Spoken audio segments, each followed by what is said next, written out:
यह कहानी एक शेर और एक खरगोश की है जो जंगल में रहते थे। शेर और खरगोश की कहानी। एक बार की बात है, एक घने जंगल में एक भयंकर शेर रहता था। वह बहुत ही क्रूर और बलशाली था। उसने जंगल के सभी जानवरों को डराया हुआ था। वह हर दिन जंगल में जाकर किसी न किसी जानवर को पकड़कर खा जाता था।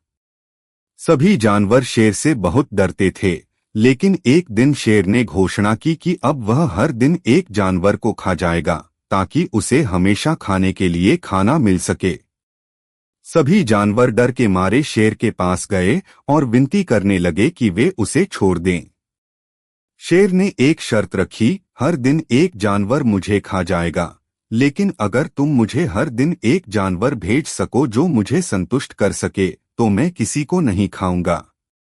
जंगल के जानवरों ने सोचा और निर्णय लिया कि वे शेर के पास एक बुद्धिमान खरगोश को भेजेंगे। खरगोश ने इस चुनौती को स्वीकार किया और शेर के पास गया। शेर ने उसे देखा और गुस्से में बोला, तुम जैसे छोटे से जानवर को मुझे संतुष्ट करने की क्या ताकत है? खरगोश ने शेर से कहा, मुझे लगता है कि आप मुझसे संतुष्ट नहीं होंगे क्योंकि मैं इतना छोटा हूं। लेकिन एक बात है, अगर आप मुझे पकड़ेंगे तो मैं एक बात बताऊंगा। शेर ने कहा, बताओ क्या बात है? खरगोश ने कहा, मैं जंगल के दूसरे हिस्से में और एक शेर देख चुका हूं जो आपसे भी बड़ा और ताकतवर है।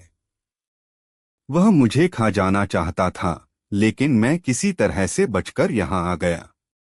शेर को यह सुनकर गुस्सा आ गया और वह खरगोश के साथ जंगल के दूसरे हिस्से में गया। जब शेर ने उस शेर को देखा तो वह उसे चुनौती देने के लिए तैयार हो गया। वह जोर जोर से दहाड़ने लगा, लेकिन जैसे ही उसने शेर को देखा उसे अपनी ही आवाज से डर लगा और वह दौड़कर भाग खड़ा हुआ। खरगोश ने शेर से कहा, देखिए, यह कोई और नहीं बल्कि आपकी अपनी आवाज थी। अब आप समझ सकते हैं कि आपको डरने की जरूरत नहीं थी। इस तरह खरगोश ने शेर को हराया और जानवरों को बचा लिया। शेर ने यह समझा कि कभी भी किसी को हल्के में नहीं आंकना चाहिए और उसे अब अपनी क्रूरता छोड़ देनी चाहिए। यह कहानी हमें यह सिखाती है कि बुद्धिमानी से बड़ी मुश्किलों को हल किया जा सकता है और कभी भी किसी को उसकी बाहरी शक्ति से नहीं आंकना चाहिए।